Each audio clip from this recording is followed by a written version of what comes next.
registering a growth of 31% Q on Q, whereas growth was 47.4% over Q4 FY20 EBITDA. The margins of EBITDA in Q4 FY21 were around 20.6%. Margins were higher due to adoption of cost rationalization measures, lower ECL provision, and reversal of provision of earlier quarters to the tune of 9 crores. PAT for Q4 FY21 were 24.4 crores as compared to 15.2 crores in Q3 FY21 and 3.8 crores in Q4 FY20. Cash PAT for Q4 FY21 was 53.1 crore as compared to rupees 39.4 crores in Q3 FY21. Debt stood at comfortable levels with gross debt at 286.1 crore, witnessing a sharp reduction of 125.7 crores from Q2 FY21. Our net debt remains stable at 129.9 crore as compared to 126.7 crore in Q2 FY21, with net debt equity ratio at the end of March 31st standing at 0.41x. With this, I now leave the floor open for questions. Thank you very much. We will now begin the question and answer session. Anyone who wishes to ask a question may press star and one on their touchtone telephone. If you wish to remove yourself from the question queue, you may press star and two.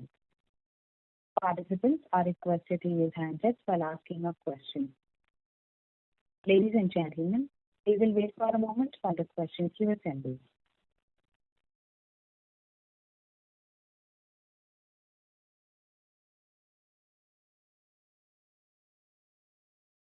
The first question is from the line of Nagraj Chandrasekhar from Laburnum. Please go ahead.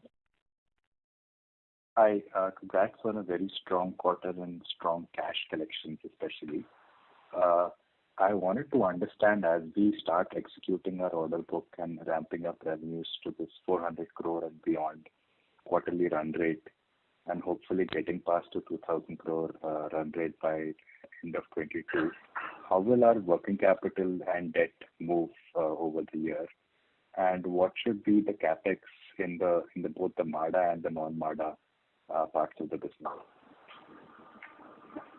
So I don't see any major impact on the debt part of it because we are a construction company, and if the client quality is good and your collection remains what has been exhibited over the last 2 quarters especially, leaving the pandemic aside, then we don't see any reason for increase in the debt levels from where it currently is. Okay, there can be a 15-20 crore blip in one quarter and reduction in the subsequent quarter. That's one part of your question. Second part of the question is on the working capital. So working capital, as I informed in the last quarter conference call, we believe that we shall be at the pre-COVID level, that is December FY20 levels, by December of the current financial year. And we should be at the pre-IL&FS debacle situation by March 22. So on the working capital front also, we have seen significant improvement. We expect the improvement to continue from Q2 onwards because we have seen some disruption due to the second wave of COVID in the Q1. But however, we do believe that from Q2, it will stabilize and improve thereon. What have just been the largest bottlenecks in working capital and the release in working capital from collections you've seen in the last 2 quarters? What have been the main sort of types of customers or categories of customers where we've seen this bump up? We haven't seen a bump up in any significant change in the debtor levels.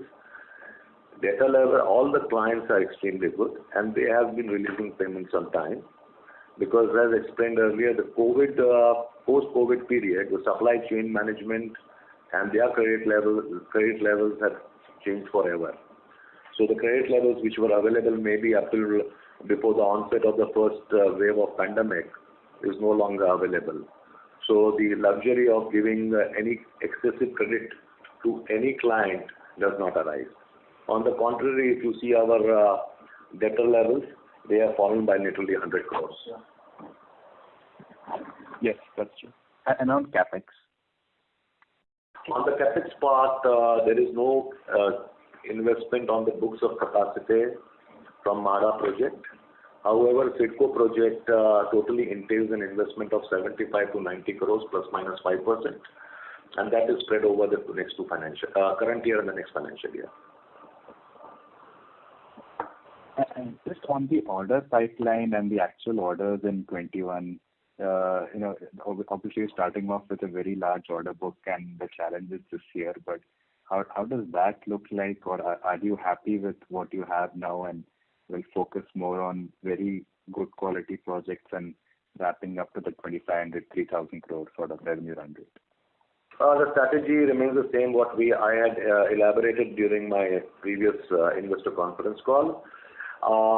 We will be focused on our existing clients. Any new client addition in the private sector will be solely and only if they are better than the current lot of clients, number one.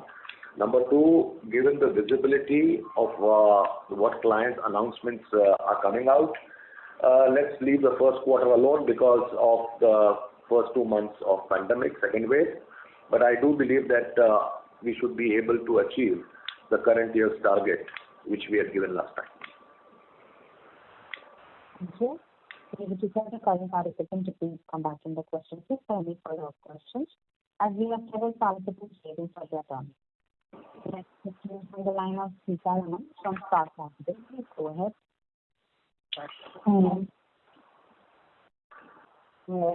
Hello. Yeah. Can you tell me what is the receivables, including retention and unbilled revenues, please? 366.2 crores. Okay. This is including unbilled revenues. Unbilled is 81 crores. 448. The total would go to 448 crores. And in that also, as against March of 20, there is a substantial reduction of nearly close to 50 crores. Come again, sorry? The last one. As against March 20, the reduction stands at 150 crores. Okay. The total of 448 crores. That is it. Okay. Okay. What is the inventory including work in progress? See, now the inventory, which you now treated as other financial assets, in totality stands at 418 crores, which includes work done, not billed, inventory, work in process, complete. This is as against FY20. Yeah, 356. Total 456.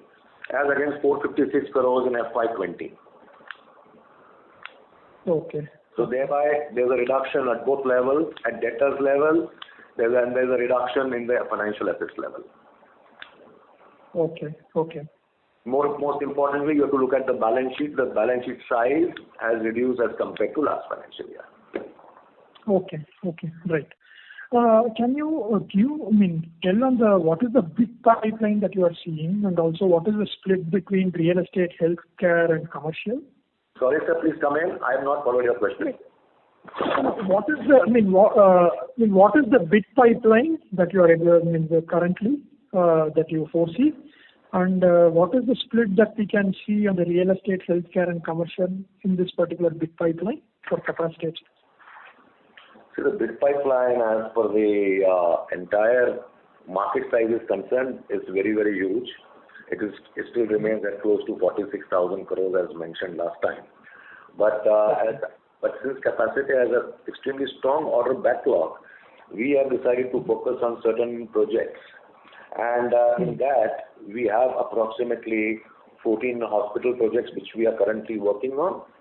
Apart from that, there will be affordable housing segment, and super high rises. So this entirely, to our sensibility at the moment, is close to 7,000 crores. And given our track record, which was close to approximately 25 to 27%, we should be able to achieve our target for the current financial year.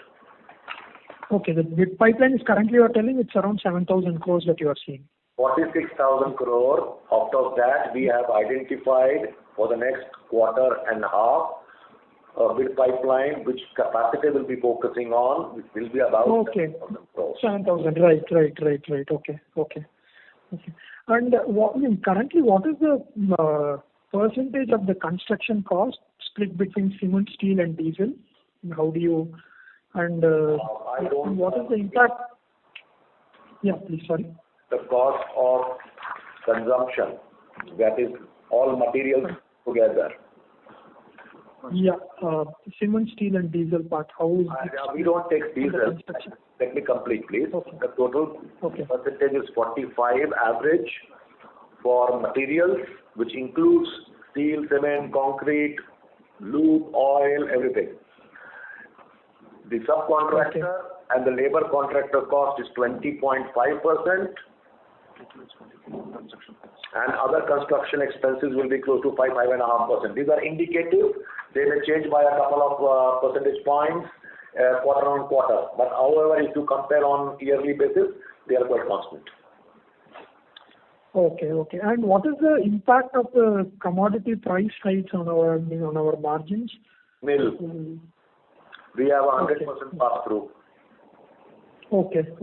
And on the deposits pledged for credit facilities and margin money against bank guarantee and LC? The total fixed deposit position. Sorry? I'll give you the total fixed deposit position. Please give me a second. Okay. It should be close to 230 crores. Okay.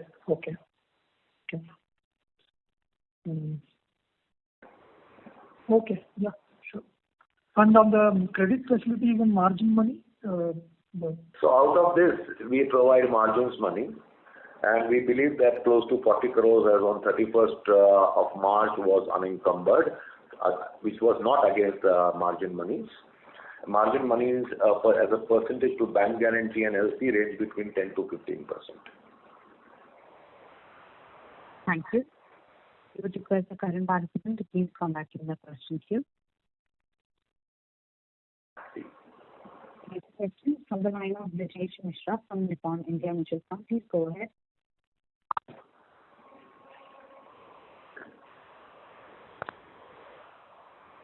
Brijesh, your line is in talk mode. You can go ahead, please. We would request you to unmute yourself if it's from the handset.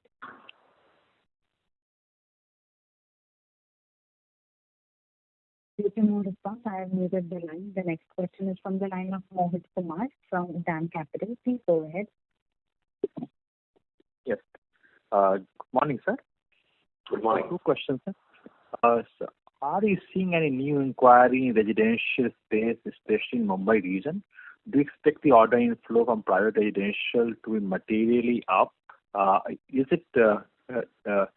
your 20 billion, which you are targeting for next quarter and half, includes private residential? Yes, it does include private residential, and we see repeat orders from existing clients. That is what our focus is at the moment. Number 2, we do see a serious traction in the healthcare side from the government, and they will be bidding of close to 5 to 6 hospitals over the next 1 quarter. So these 5 to 6 hospitals you're talking about, they are prominently located in MMR region. Am I right? Yes, that's right. Yes, sir. Secondly, sir, what was CIDCO contribution in revenues in FY21, and what is the timeline? And third is that do we have complete pass through for all the project, or is there any residual risk of the raw material input inflation? So the contribution of CIDCO in quarter was 43-odd crores. You can send a mail and we will be happy to give the exact details. The overall revenue contribution of CIDCO for the whole year was close to 140 to 150 crores for last FY21. That's one part of your question. Second part is on the commodity price variations. On the private sector side, all commodities, including steel, cement, concrete, are 100% pass-through, which means that if there is a price increase, the client will bear. If the price decreases, client will take away. Similarly, for CIDCO project, there is a 100% pass-through for steel and cement and for fuel.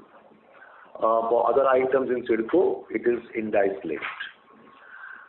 Coming to MCGM, it is index linked. At the moment, we are covering up entire increase on a cumulative basis as far as commodities are concerned. PWD has an inbuilt buffer of 12 crores towards commodity risk. However, the project has to be executed over 3 years, and therefore we do not see any significant downside at the moment in time, taking into track the last 15 years of steel commodity movement. So basically, all our projects are passed through. Whichever is not passed through, it is already budgeted. So we do not see any impact due to commodity fluctuation as far as our order book goes.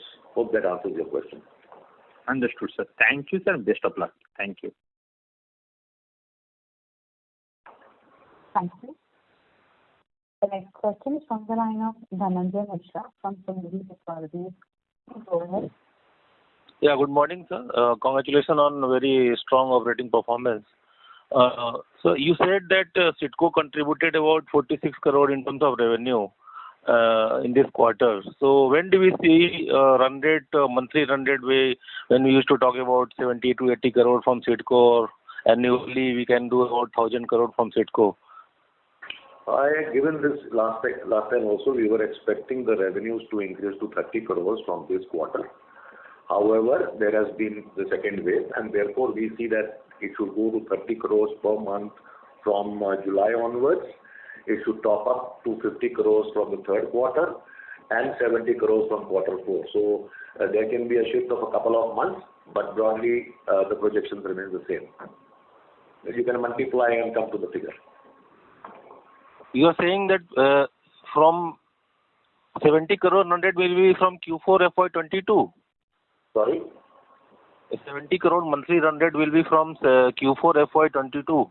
I repeat, 50 crores run rate will be from quarter 3, 70 crores will be from quarter 4. Okay.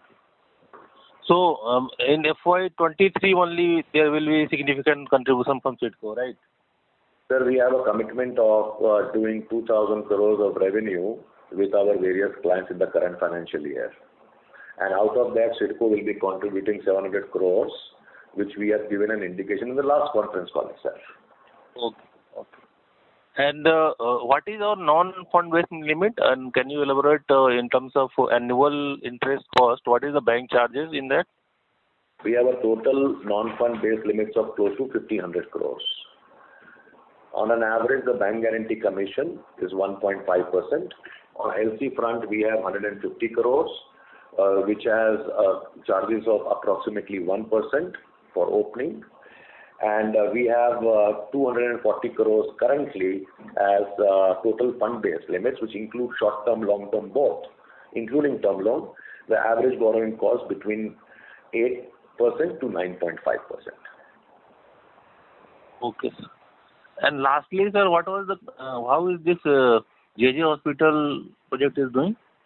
Billing of 28 crores and payment of 28 crores has been received as on March. All right. And the work at the moment is in progress at the project site. So we had estimated close to 150 crores or thereabouts in the whole financial year. For the moment, we believe it is achievable. And when we expect this Mahada project get converted in actual order in terms of? Mahada bid is an actual order. Mahada the design had changed. I had given the details of the rehab buildings going from 22 to 40 stories. The approvals have been received. IOD/CC has been granted by the client because it is in the scope of the client. We are starting with the new design, the entire piling, which is load-bearing piling, from next week onwards. Okay, sir. That's all from my side. All the best. Thank you. The next question is from the line of Ritesh Gandhi from Discovery Capital. Please go ahead. Hi, so just have a quick strategic question. At the time of the IPO, we were kind of focused on private orders, and the rationale we had given was that they are based on quality of our service as opposed to on actually L1 and the tenders. And over the years, we've sort of evolved into where the larger proportion of our book is the public orders, So how should we think about the rationale of the change in strategy and the reason we were pivoted to a government-focused model? During IPO, we were only a 5-year-old company. And when you are 5-year or below that, you do not have an option of bidding for government projects. Because government projects have certain entry barriers. Yeah. As private sector is concerned, it is your performance which the clients take into consideration. Therefore, government, on absolute basis, government indeed is one of the biggest spender as far as as far as buildings are concerned, including healthcare. So it was never the idea that we have to ignore that sector. What we had mentioned that like we have a focus on quality clients on the private sector side, the focus on the public sector also will be on quality clients. And if you look at our clientele in the public sector also, we are being able to maintain a debtor cycle of nearly 32 to 33 days, which is lowest. And therefore, now coming to the mix, whether it is 60% temporarily, it could go to maybe 59% by this quarter end, or it could fall further in next quarter. Focus will be on quality clients, debtor collection, and maintaining the cash flows so that the broad parameters and key indicators of the balance sheet are not challenged. But so then effectively the equity IRRs we look at on a project basis in the private and the public when we are bidding is approximately the same. And if you could also highlight the kind of competitive intensity we are seeing in the public projects, because obviously those are all based on L1. See, we have to understand that Capacit'e is not bidding for the 150 or 200 crore projects, where the competitive intensity is very, very high. Number two, 3 out of our 4 projects in government are design build, where engineering is in our scope. And if you look at the competition at that level, it's only among the top 4-5 players in the country. So once you are doing design engineering projects, there is no difference on the margin front, and that is what is visible from what our performance has been over the last 1 year, leave the first 2 quarters. And so the equity IRR expectations are similar in line for public and for private, or is private like little more lucrative? There is no IRR in cash contracts. The IRR on equity is at the company level. It has shown improvement in the fourth quarter. And therefore, you should not look at the IRR of a project because we are not doing BOT. We only provide long-term working capital at the company level. And the entire working capital is made up of our equity and the debt and what advances we receive from our clients. Actually, what would be the exact criteria we use in pricing? If we are looking at equity IRR, then we look at what actually, margin, EBITDA margin? We look at cash profit. As a cash profit, got it. Okay, all right, thanks. I'll just get back into you. Thanks. Thank you.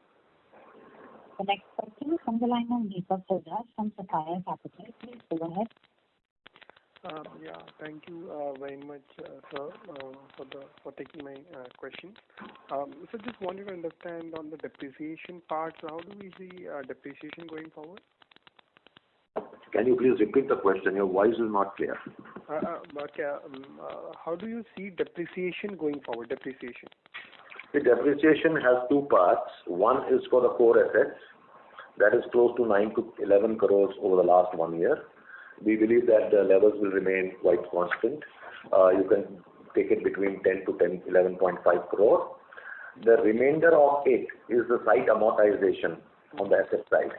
All right, which basically will be around another 60 crores on the whole year basis. Last year, because this is directly proportional to the sales booked, last year it was 42.54 crores, but going forward it should be close to 60-65 crores.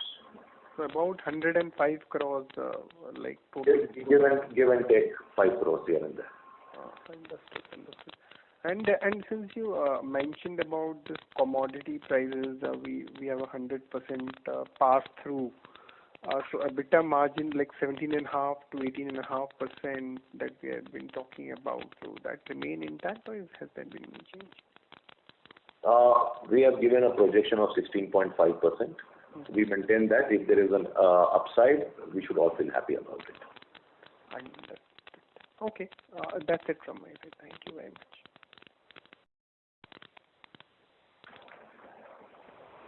Thank you. The next question is from the line of Umang Tariq from JHP Securities. Please go ahead. Hello. Yeah, hi. As Capacit'e now executes better, like it heads towards its achieving target revenue of 2,000 crores, how do we see the finance cost moving ahead? Because I'm looking this quarter, Q4 FY21, the finance cost was at around 18.99 crores. And it was at nearly the similar levels at last Q4 FY20, despite of gross debt being reduced by 125 crores. So any comment or guidance on that? The debt of 125 crore reduction is from Q2 of last financial year. 125 crore has been brought down. Okay? Right. So obviously during the COVID period, when the debt had gone to 414 crores, on the whole year basis, you have seen a certain upside on the finance cost. You need to compare the whole finance cost for the full financial year. For FY20, the finance cost was 64.52 crores, which went to 70.25 crores in the current financial year. In FY21. If you account for the increase in revenue, we do believe that as a percentage it will fall. On overall basis, we do not see any increase in the finance cost for the full year on absolute basis. Okay. So can we expect a relative decrease in finance cost? I hope so. I hope so. Because if we also have a target for in the order intakes. So if we have order intakes, that will entail outgo of bank guarantees, and therefore the commissions will get added. Okay. So at the moment, if no orders are added, hypothetically speaking, then definitely you will see a decent reduction in the finance cost on full year basis, on absolute basis. Okay? But if orders are added, that much guarantee commissions will come into play. Okay. Yeah, that's it from my side. Thank you. Thank you. Thank you. Next question is from the line of Anupam Gupta from IIFL. Please go ahead. Yeah, hi Rohit. So the question was basically on the CIDCO project sites. If you can just give an update on the various project sites, what's happening at each, and maybe at the largest site where you are still waiting for some land permissions to come in. You can just give an update on the overall progress, what proportion is under execution, what is left to be started. So Anupam, we had received earlier 6 out of the 7 locations. The 7th location, alternative land, Nawade, has been received. Our designing portion for that segment has been completed. So we expect the work over there to start It was to start immediately, but because of COVID second wave, we expect that to start from next quarter onwards. So we believe that we will be executing close to nearly 3,600 crore worth of overall order book, and simultaneously from next quarter end onwards. At the moment, as I already said, the target is to have 30 crores per month for quarter two, take it to 50 crores for quarter three, and 70 crores from quarter four onwards. Right. And just continuing there, is the Vashi execution on the 100% land, or is the truck terminal still pending to be handed over? The truck terminal earlier 50% was handed over, piling was going on. Another 25% has been handed over, piling is going on that area also. And the remainder 25% we do not see as a challenge because it is available with CIDCO. Okay. Understand. So that's all from my side. Thank you. Thank you. The next question is from the line of Rakshit from HDFC Securities. Please go ahead. Yeah, hi Rohit. Congratulations on a decent comeback during this quarter and all-round improvement in the balance sheet. So my first question is on the pipeline of the projects beyond 2,000 crore of guidance of interest which you have given. If you can highlight some of the other projects in all India basis where you are still looking to bid, or largely this will be focusing only in MMR in terms of bid pipeline. So this question was just asked, but I have got more details now. So on the healthcare side, we are seeing close to 12,114 crores as bidding pipeline over the next 2 quarters. Before that, I would like to say the overall bid pipeline where we qualify is in excess of 45,000 crore. However, within that 45,000 crore, we are looking at public at 11,434 crores in the private sector. We are looking at healthcare projects of 12,114 crores, and we have also had certain joint ventures for certain international projects, but we shall discuss that later. So if you add this up, it's close to about 23,000 crores. So sorry on this, what is this international project? Is it like in India or are you looking at abroad? No, international means abroad.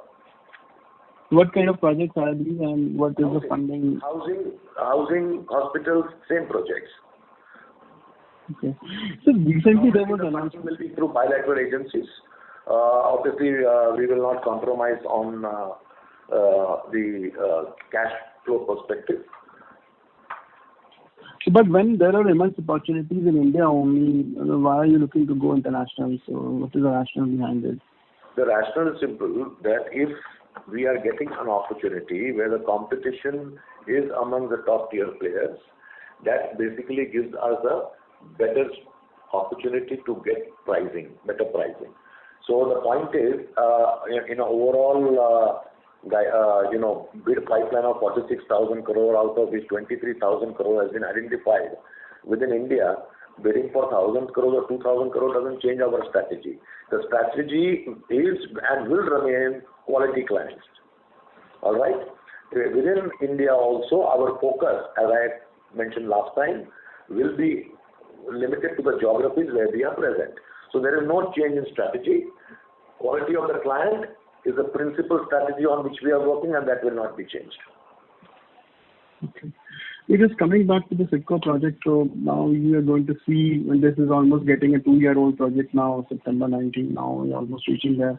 So now we are seeing some pickup. COVID wave 1 and wave 2 is impacting the distribution, but more on the working capital side. So do you think that with so much of advance on this project, mainly about close to 400 crores plus, do you think this project will require sustained capital from the CAPA side to execute it, or this will work on minimal working capital? So much lower than the company levels of like 60 odd days, 60 to 70 odd days. So will it operate at much lower working capital levels and free up cash flows for the company? So firstly, the advances from this project were interest-free 330 crores and not 400 crores, out of which 25 crores has been already reduced from the execution already done. All right.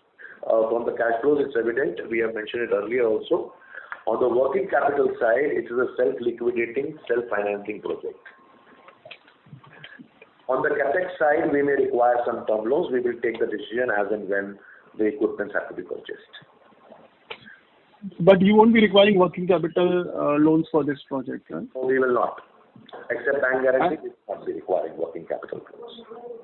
But what happened with the fourth tranche of mobilization advance? Is it, I remember about 125 odd crores still pending to be availed on this project, right? Yeah, that's right. But the point is that we have to start work at all the project sites, and technically we have not been able to start work on the last project site. So is the situation with all the other three contractors. So the last tranche of advance has not been claimed as yet, and April and May have not been claimed. Okay. So in the unbilled revenue, so what will be the contribution of unbilled revenue or work in progress or inventory? So on this project of CIDCO, how much will that amount be out of the total backlog of inventory or unbilled or in work in progress? 5 crores from CIDCO and close to 15 crores from JJ Hospital. So if you look at the entire financial assets of 403 crores, 418 crores, I'm sorry, nearly 100 crores is coming from these three government projects, which are sizable in nature. Okay. And just lastly, sir, on this project was to be funded by CIDCO and also from the auction of the properties or the lottery on these projects. So do you think any delays which may happen later because of the COVID, the lottery may get delayed? So on the funding side of this project, so how do you see happening or planning out for you? So if you can just touch upon that. We believe that CIDCO has sufficient funds to pay for the current financial year.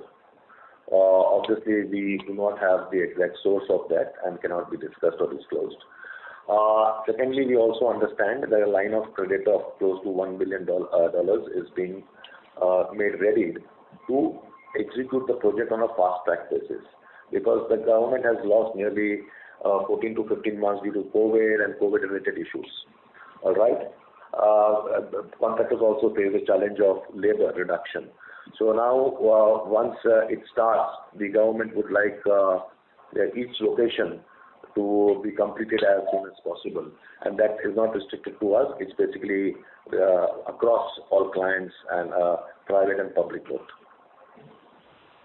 So you are able to ramp up the labor here to the levels which the project is progressing. So is there any shortage here still in terms of getting back the labor? So we don't see CIDCO as a separate. It's within the company as far as capacity is concerned. The impact started from 20th or 21st of March.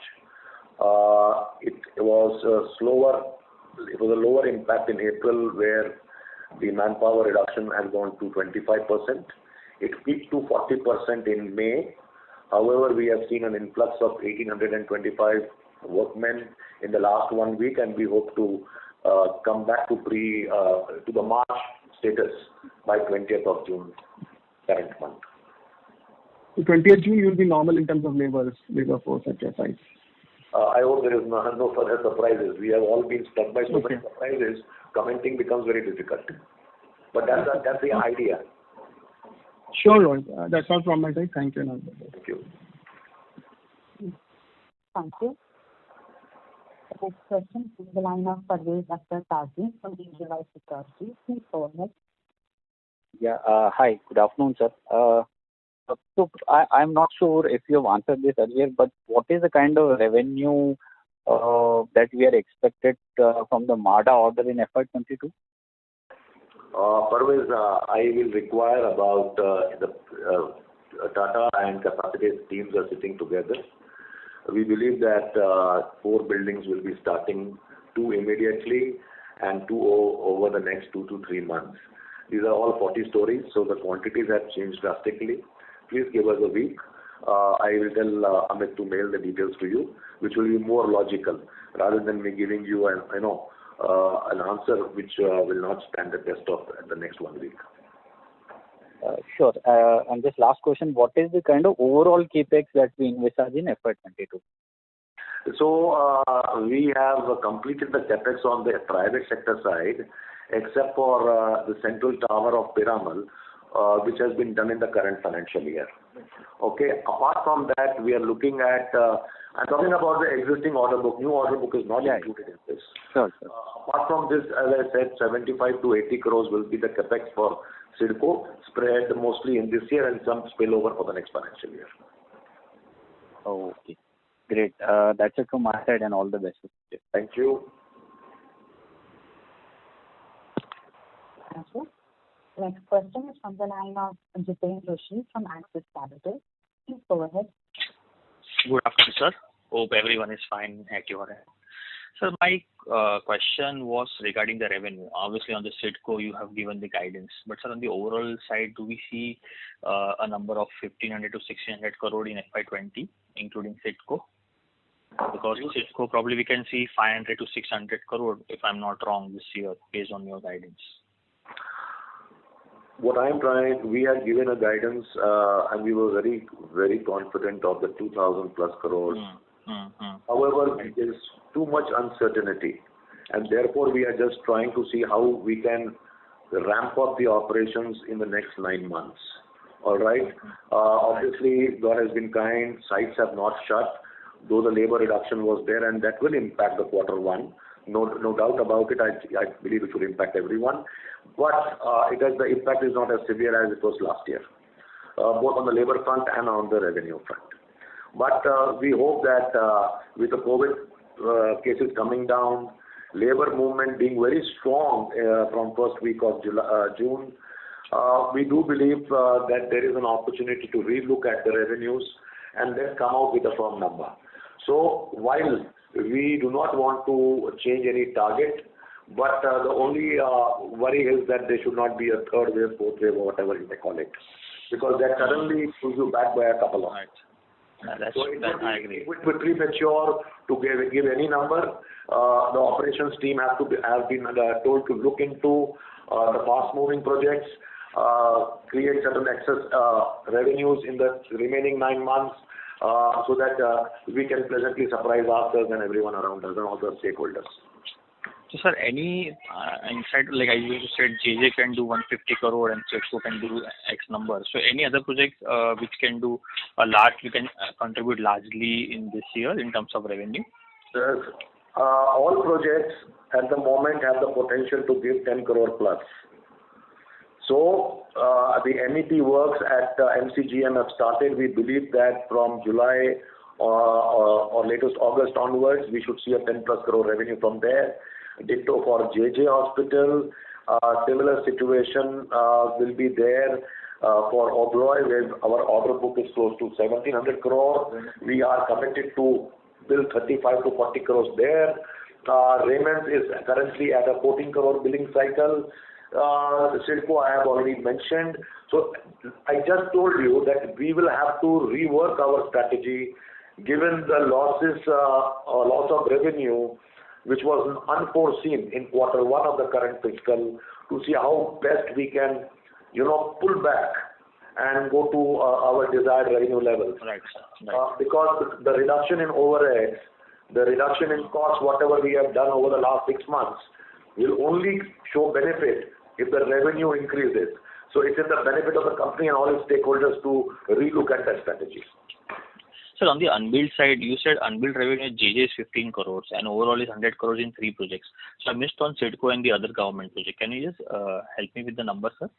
Sir, this is a very long list because it will have about 30. No, just CIDCO. If you can tell me CIDCO is fine, sir. So what I suggest is that Amit, my chief will send you a mail so that you can have a look, and if you have any questions, he will be very happy to answer. Sure. And sir, on the bidding pipeline, 23,000 crore, that is 11,433 is public and private, if my understanding is correct, right, sir? And balance is healthcare. Absolutely. Absolutely. And sir, one last question, just on the expenses side. Obviously, we have seen some significant reduction in expenses. As you said, there was a reduction in ECL provision and some write backs. So, sir, what could be the future run rate?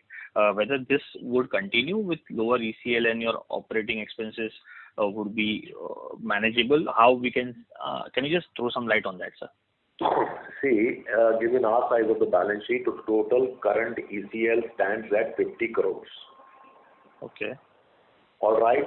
There were certain provisions which were made for the whole of the year to see what COVID surprises could spring up. But since the last year has been completed, those excess provisions have been reversed, thereby resulting in additional income and that amount appearing in that total other income side of 12.06 crores. All right, that's number one. Going forward, we do believe that we have a good client pedigree. With no further surprises, we do believe that over the next 2 years, the ECL will come down. ECL cannot be looked at quarter-on-quarter basis. It has to be looked at overall. basis. Yeah. Achha, so this 9 crore is in other income, right? Yes. Okay. Okay, sir. That's it from my side, and all the best, sir. Thank you. Thank you. A reminder to the participants, anyone who wishes to ask a question may press star and one now. The next question is from the line of Sita Raman from Spark Capital. Please go ahead. Hello. Thank you for the opportunity. What are these 14 hospital projects in the pipeline that you mentioned? Is it from private sector or from AIIMS, and then from which states are these 14 hospital projects? We are talking about government, semi-government or corporations. These are hospital projects. None of them belong to private sector. Okay. Government, semi-government, and okay.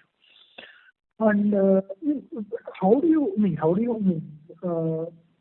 what is the level of the impact on 1Q execution because of this COVID and the total labor availability itself that we can get, if we can get some sort of a ballpark figure?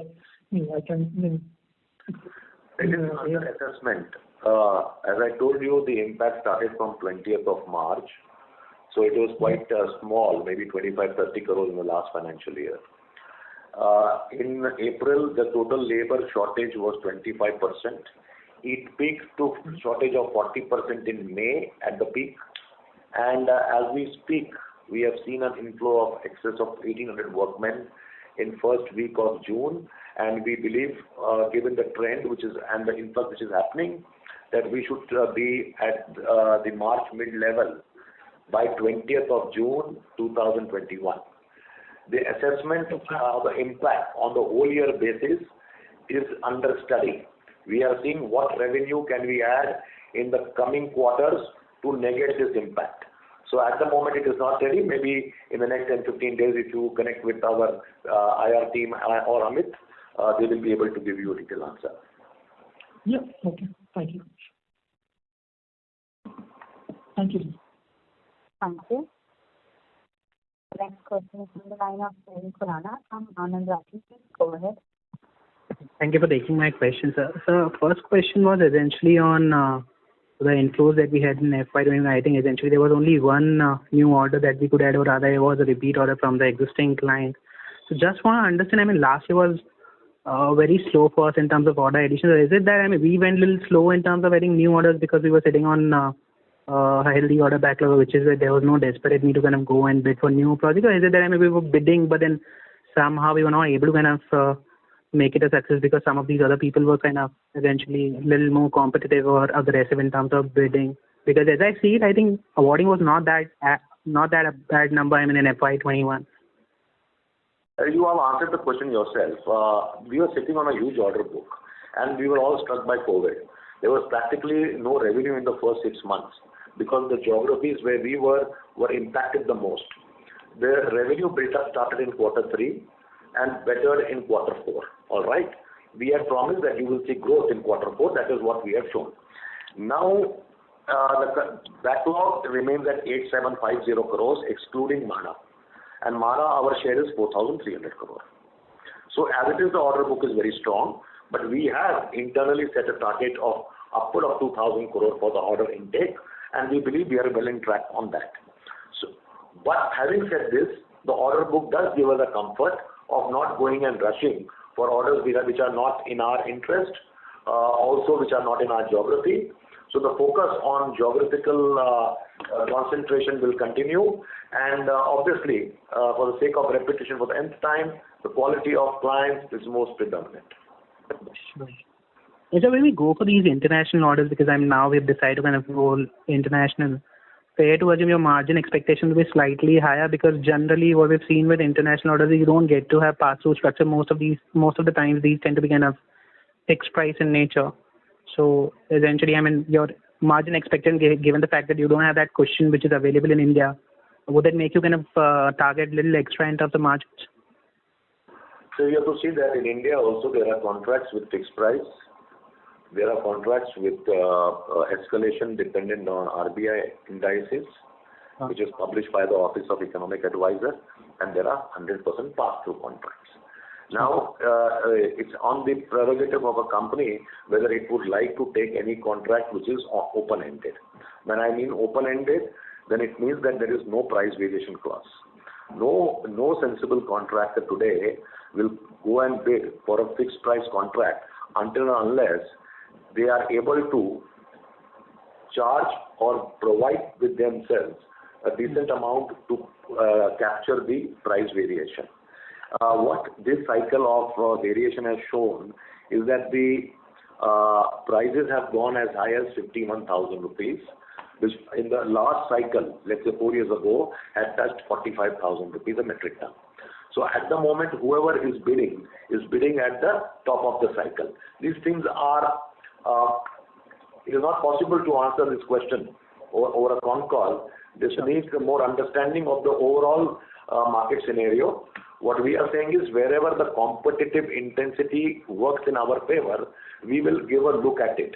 And if there is no variation clause, then we will not opt for it. Sure. And just one last bookkeeping question from my side. So when I look at our balance sheet for March 21, there's this other financial assets of almost around 560 odd crore rupees. And when I compare it with last year figure and look at the annual report, I get to see as if this 560 odd crore rupees was largely comprised unbilled revenues and bills due for certification. And the number is almost the same. So which essentially, is it fair to assume that the number would have remained the same, I think, which is why it still is same on an overall basis? And if that is the case, it's 40 odd crore rupees of unbilled and bills due for certification, and there's trade receivables around 285, and then long-term trade receivables of another around 81 crore rupees. The number seems to be too high when compared to the revenues that we've booked. It works out to be almost around 560 plus 280 is 840, and then another 80 crore rupees of long-term. So I understand, this is including retention, but still, 900,000 crore rupees of number on a revenue base of 900 crores for the full year looks to be on higher side. So if you could help me better understand this, please. Sir, please consolidate the 380 crore revenue done in the quarter 4 rather than comparing last year where the first 6 months were washed through. Sure. Therefore, when you are comparing the system, please you just mention the right figures. The total uncertified portion has reduced from 151.49 crores in March 20 to 81.36 crores in March 21. Significant improvement. The WIP has increased from 356.06 crores to 418.515 crores only due to CIDCO and JJ, where the activities have increased. All right. On an overall basis, we still continue at 541 crores. Against 539.11 crores on increased and this is what I said in my earlier answer. We believe that by December end we should be at the pre-COVID, that is December 20 FY 1920 December quarter level, and by March we are targeting to be at pre-IL&FS debacle quarter levels. Sure. So just one last, if I may, what is the total retention amount, including current as well as long-term or non-current balance? 3.17 crores. On the whole year basis, it is reduced by 13 crores. 13 crores. Sure, sir. Thank you. That's it from my end. Thank you. Thank you. The next question is from the line of Abhishek from HDFC Securities.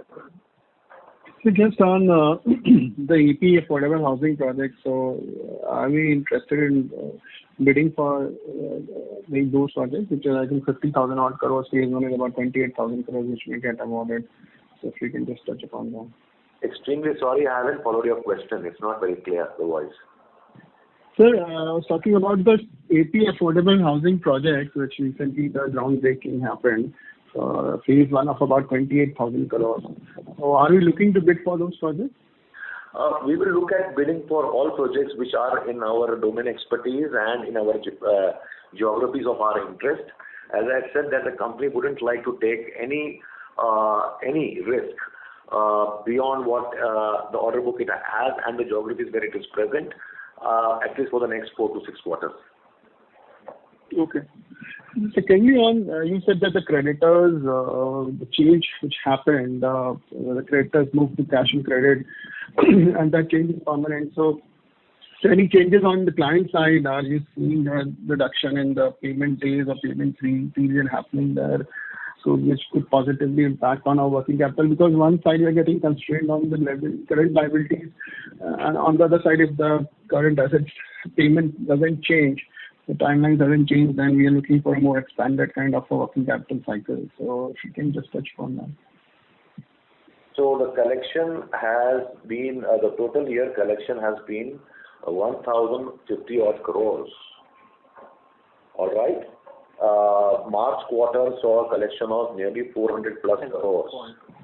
So the point is that obviously debt levels cannot go down and creditor levels cannot go down without. I would like to rephrase the answer that the creditor levels cannot go down if the debtor levels cannot go down. So it is a concurrent function. On the contrary, the debtors have fallen to the level where we have been able to repay bank debt and also reduce the creditors. So therefore I just mentioned the quality of the client is of paramount importance, and we expect to do the same going forward. So in the newer projects where you are talking to clients on the private side, we are seeing trends wherein the payment period will get reduced. So clients which was earlier paying you say for 90 days or 100 days may now agree to pay you maybe a little faster, maybe 60 days or 70 days. So incrementally, directionally, you are seeing compression of the overall credit period which you extend to your clients. The debtor levels are actually on a very, very good levels already. Now the focus is to reduce the uncertified portion, which we have been able to manage to bring down from 159 crores last year, 151 crores last year to 81 crores in last year means FY22, 81 crores in FY21. Now the focus is to increase the billing and reduce the WIP and convert it into sales. So the first thing was reduce the debtor levels, reduce the size of balance sheet. Second was reduce the uncertified bills, and now is hopefully with COVID being behind us, from July onwards, start converting WIP into sales and therefore reduce the overall net working capital to 56 days or thereabouts by 31st March 2022. Okay.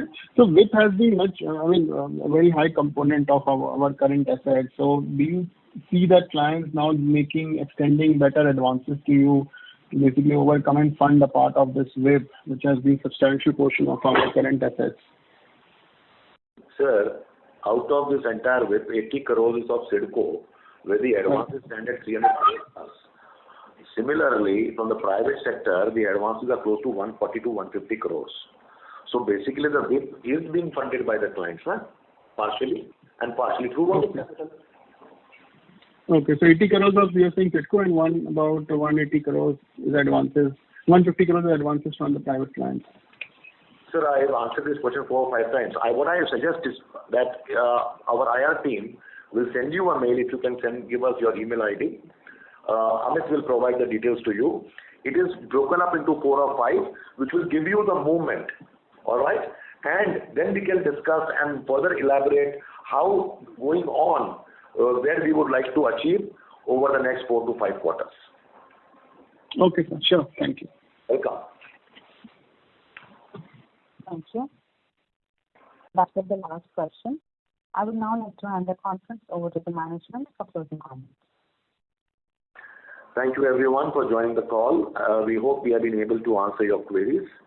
For any further information, we request you to get in touch with SGA, our investor relation advisors. Thank you, be safe, and look forward to catching up in the next quarter. Bye-bye. Thank you. On behalf of your Securities, that concludes this conference. Thank you for joining us, and you may now disconnect your lines.